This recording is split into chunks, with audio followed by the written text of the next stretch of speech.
تین چیزیں منجیات ہیں، نجات دینے والی ہیں، اور وہ کون سی ہیں؟ فالعدل فی الغضب والرضا، وہ عدل کرنا ہے غصے کی حالت کے اندر بھی اور خوشی کی حالت کے اندر بھی۔ آپ کسی پہ راضی ہوں یا کسی پہ ناراض ہوں، آپ غصے کی حالت میں ہوں یا آپ سرشاری کی کیفیت میں ہوں، دونوں حالتوں کے اندر آپ نے عدل سے کام لینا ہے۔ کسی سے دشمنی ہو تو اس کے خلاف بھی ناانصافی لوگ کر دیتے ہیں، کسی پہ غصہ ہو، اسی طرح کسی سے بہت پیار ہو، رشتہ داری ہو تو اس کے ساتھ بھی ناانصافی ہو جاتی۔ یہ قضات کی ذمہ داری اہم ترین ذمہ داری ہے۔ آپ اگر منصب پہ قضا پہ بیٹھے ہیں، جج بنے ہیں، منصف بنے ہیں، قاضی بنے ہیں، پنچایت میں آپ کو بڑا بنا لیا گیا ہے، آپ پر فیصلہ ڈال دیا گیا ہے، تو پھر ترازو کے دونوں پلڑے برابر رکھیں۔ کوئی فرق نہیں پڑتا کہ رات 12 بجے عدالت لگائیں یا دن کے اجالے میں لگائیں، لیکن کریں انصاف، پھر تمہارے اوپر کوئی انگلی نہیں اٹھا سکتا۔ لیکن اگر تم عدل نہیں کرو گے، اگر تم انصاف نہیں کرو گے،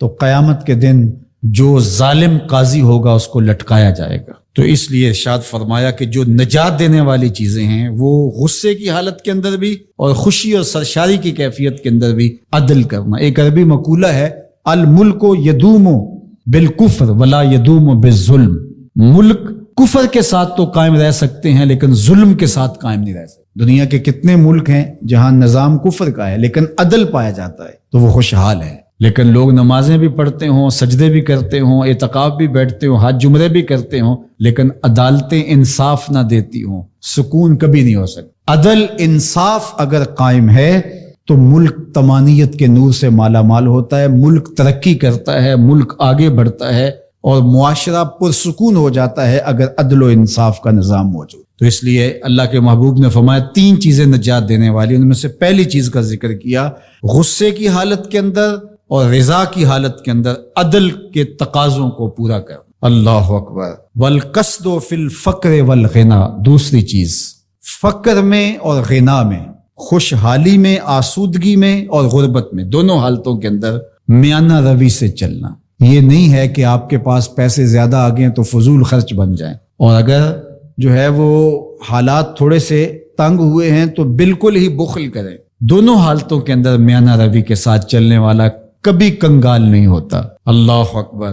والذین اذا انفقوا لم یسرفوا ولم یقتروا وکان بین ذلک قواما، فرمایا کہ وہ لوگ جب خرچ کرتے ہیں نہ تو فضول خرچی کرتے ہیں اور نہ ہی وہ بخل کرتے ہیں، بلکہ جو درمیان والا راستہ ہے اس راستے کو اختیار کرتے ہیں۔ درمیانی راستہ چلنے والا ہی سرخرو، کامیاب اور بامراد ہوتا ہے۔ اس لیے دونوں صورتوں کے اندر ارشاد فرمایا کہ میانہ روی کرنا۔ وخشیت اللہ فی السر والعلانیہ، اعلانیہ بھی اور مخفی بھی، دونوں حالتوں میں اللہ سے ڈرنا، یہ نجات دینے والی چیز ہے۔ جو لوگوں کے سامنے اللہ سے ڈرتا ہے اور مخفی جگہ پر جا کر کے اللہ سے نہیں ڈرتا تو وہ اعلانیہ طور پہ ریاکاری کر رہا ہے، اللہ سے نہیں ڈرتا۔ مخفی طور پہ بھی اللہ سے ڈرے اور اعلانیہ طور پہ بھی اللہ سے ڈرے۔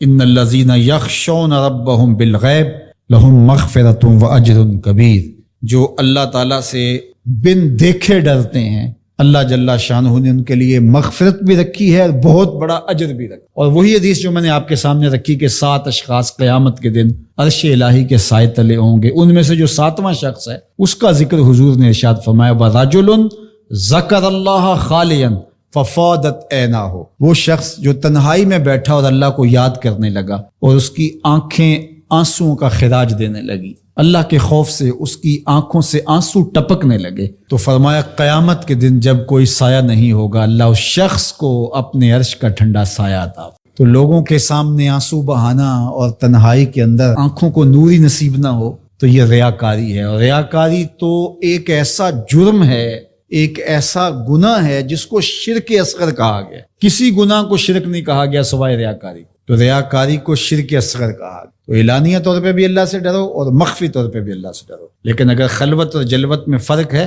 تو یہ بدترین صورت ہے۔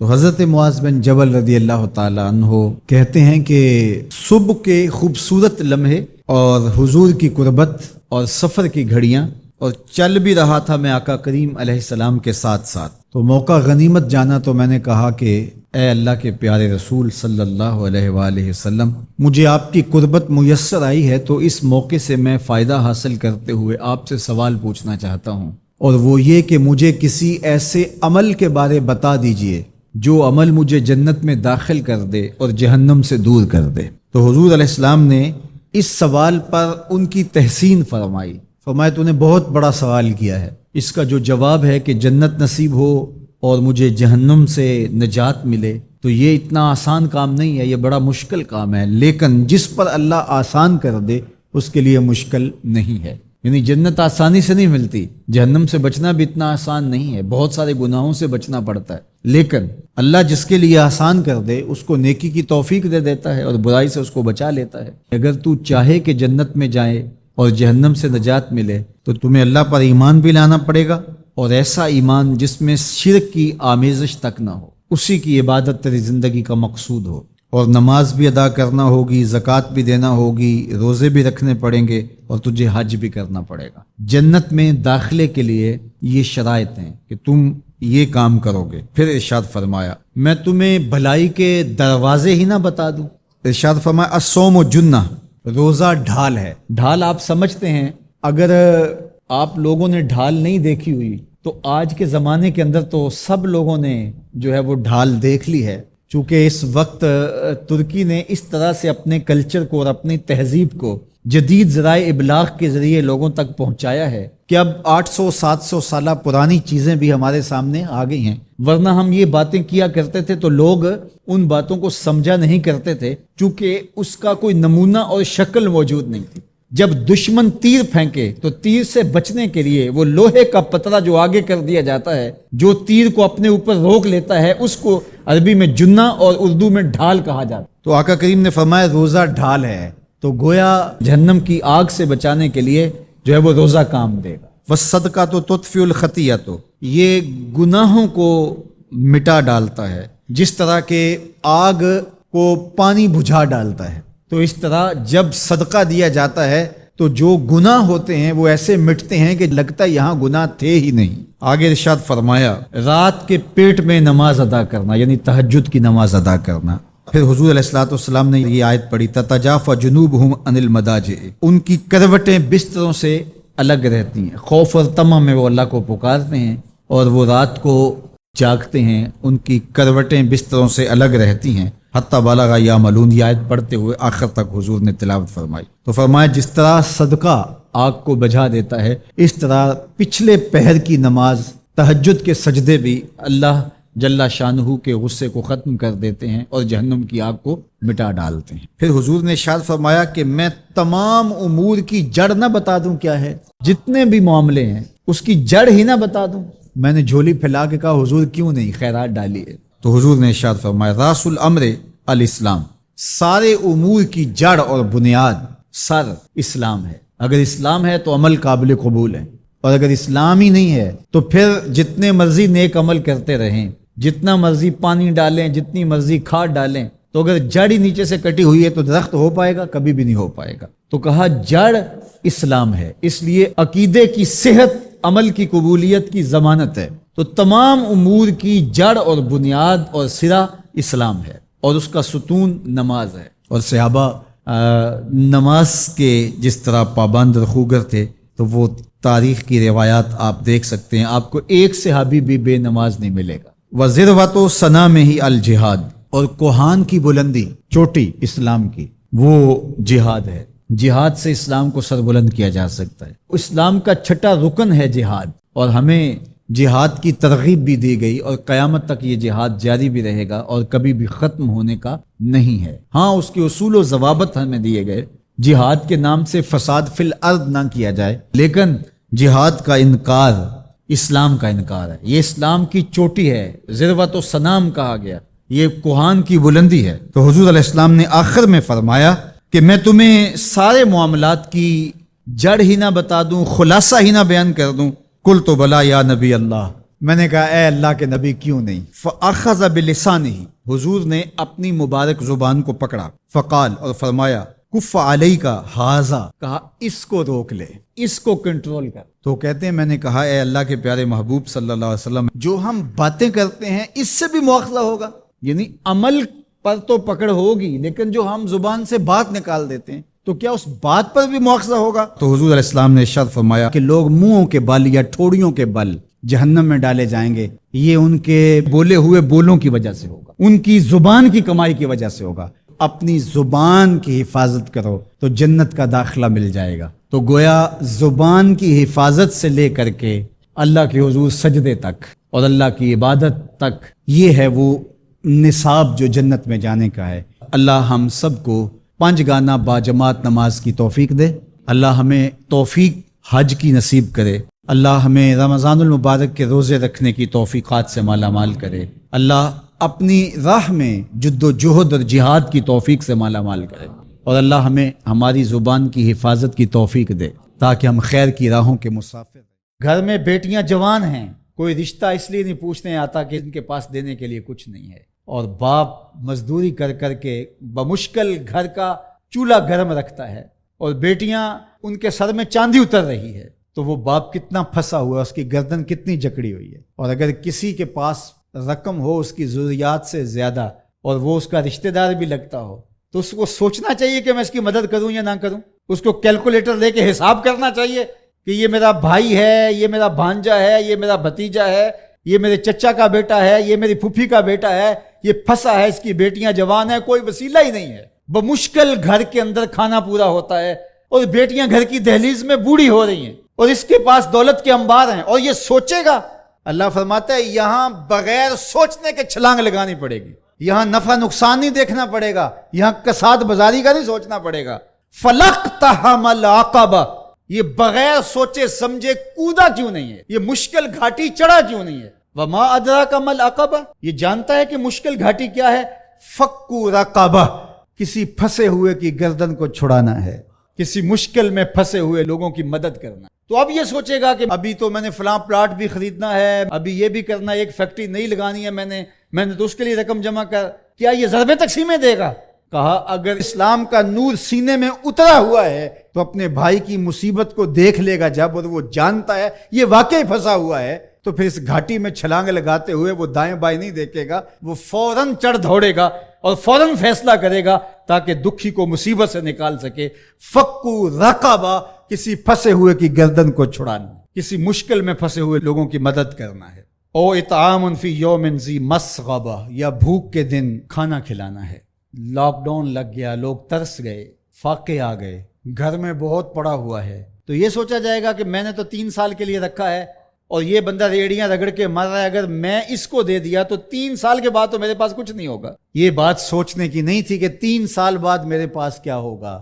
قرآن کا جو اسلوب ہے، قرآن جو ہمیں زندگی سکھاتا ہے وہ یہ ہے کہ یہاں سوچنا نہیں، تمہیں عقل سے سوچ کے کام لینا، یہ بہت مرحلے ہیں، کہیں عقل کو پیچھے کرنا پڑتا ہے۔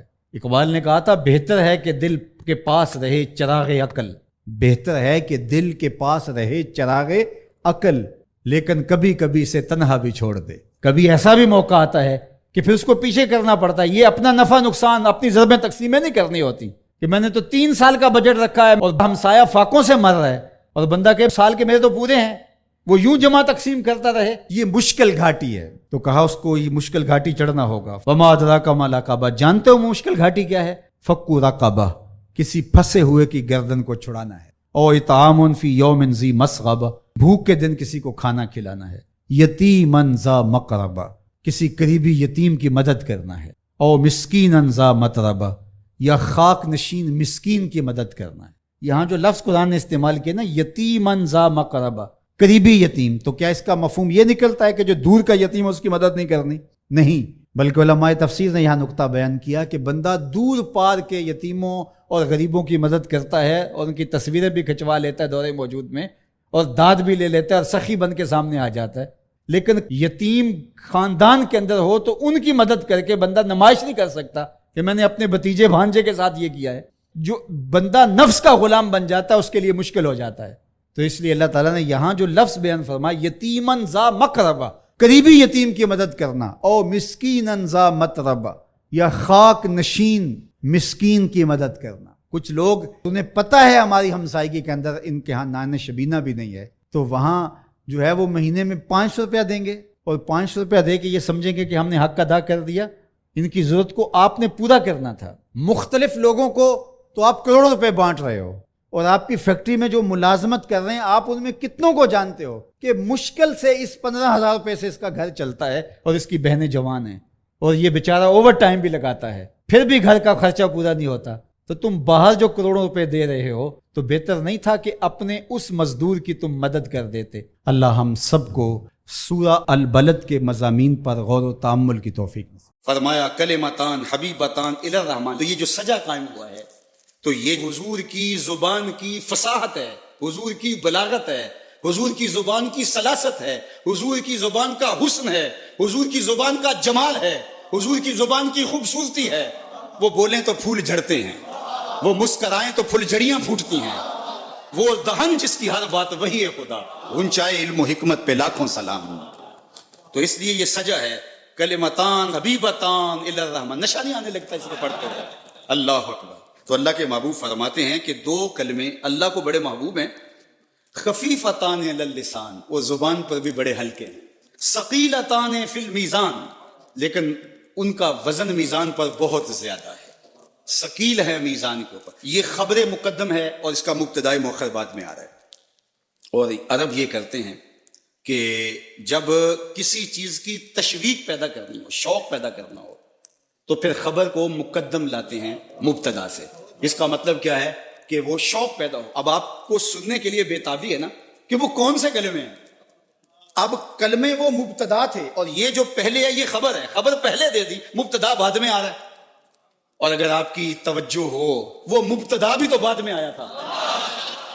اگر آپ کی توجہ ہو، نگاہ عشق و مستی میں وہی اول وہی آگے، وہی قرآن، وہی فرقان، وہی یاسین، وہی تھا، وہ بھی تو مبتدا تھا نا، لیکن آیا سب سے آخر میں، اول آخر دو میں پاسے ہو ملک لوتا۔ تو اس میں بھی حسن ہے۔ تو یہاں خبر کی تقدیم اس لیے ہے کہ جن کلموں کی طرف لوگوں کو لانا ہے اس کا شوق فراں پیدا ہو جائے، آپ کی سماعتیں بچھ جائیں۔ بولو نا کون سے کلمے ہیں جس کے لیے 1 گھنٹے سے تقریر کر رہے ہیں، جس کے لیے انہوں نے عبادت پڑھی ہے، جس کے لیے یہ محفل سجی ہے، تو شوق فراواں دل میں پیدا ہو گیا۔ بولو نا وہ کلمے کون سے ہیں۔ سر مستی صحبائے بطحا بھی بڑی شے، ذرا صحبائے بطحا کی مستی اور اس کا رنگ اور اس کا آہنگ اور اس کا جمال، پھوٹتا نور، اجالے، روشنیاں، ضیائیں، اس کے دامن سے نکلتی ہوئی شعائیں ذرا ملاحظہ کیجیے۔ کلمتان حبیبتان الی الرحمن، 2 کلموں میں اتنی شان رکھ دی کہ اللہ کو محبوب ہے۔ تو علماء نے کہا کہ کلمے بھی محبوب ہیں اور کلمے بولنے والا بھی محبوب ہے۔ تو حبیبتان اگرچہ یہ صفت ہے کلمتان کی، لیکن جو ان کلموں کا قائل ہوگا، ان کلمات کا تلفظ کرے گا، ان کو بولے گا، تو وہ بھی اللہ کی محبوبیت کے دائرے میں آ جائے گا۔ اللہ اکبر۔ تو سوال یہ اٹھا کہ 2 کلموں سے اللہ کی محبوبیت کے دائرے میں آ گئے۔ کہا وہ رحمان جو ہے، اللہ اکبر، وہ رحمان جو ہے، جب رحمان ہے تو پھر وہ یہ نہیں دیکھتا تم نے کیا کیا، وہ دیکھتا اسے پسند آ جائے۔ جو پیا من بھائے وہی سہاگن، جو پیا من بھائے وہی سہاگن۔ کوئی ایک ادا بھی لگ جائے نظر میں تو کہا اس لیے ان کلمات کو اللہ نے محبوب بنا دیا اور کلمات کے قائل محبوب بن گئے، اس لیے کہ وہ رحمان ہے اور رحمان کو 2 کلموں سے ہی تم پسند آ جاتے۔ اللہ اکبر۔ خفیفتان علی اللسان، زبان پر بہت ہلکے ہیں۔ اب یہ خفیفتان علی اللسان یہ تو آپ ابھی دیکھ لیں گے، بس تھوڑے لمحے باقی رہ گئے، لیکن حبیبتان الی الرحمن یہ نظارہ کچھ تم دنیا میں بھی دیکھ سکتے ہو، کچھ آخرت میں بھی دیکھ، یہ نظارے دونوں جہانوں میں، کیونکہ اس کے پڑھنے سے، تلاوت سے تمہیں محسوس ہوگا کوئی ہم سے پیار کرتا ہے، کوئی ہم کو دیکھ رہا ہے محبت کی نظر سے، آپ کو یہ محسوس ہونے لگے گا۔ یعنی حبیبتان الی الرحمن کے جلوے ادھر بھی ہیں اور ادھر بھی، خفیفتان علی اللسان کے جلوے آپ کو ادھر ہی دکھائی دیں گے، اور ثقیلتان فی المیزان اس کے جلوے آپ کو ادھر ہی جا کے دکھائی دیں گے، پھر پتہ چلے گا وزن کتنا ہے ان کا۔ اب وہ 2 کلمے کون سے ہیں؟ سبحان اللہ و بحمدہ، سبحان اللہ العظیم، سبحان اللہ و بحمدہ، سبحان اللہ العظیم، سبحان اللہ و بحمدہ، سبحان اللہ العظیم۔ اب وہ 2 کلمے کون سے ہیں؟ سبحان اللہ و بحمدہ، سبحان اللہ العظیم، سبحان اللہ و بحمدہ، سبحان اللہ العظیم، سبحان اللہ و بحمدہ، سبحان اللہ العظیم۔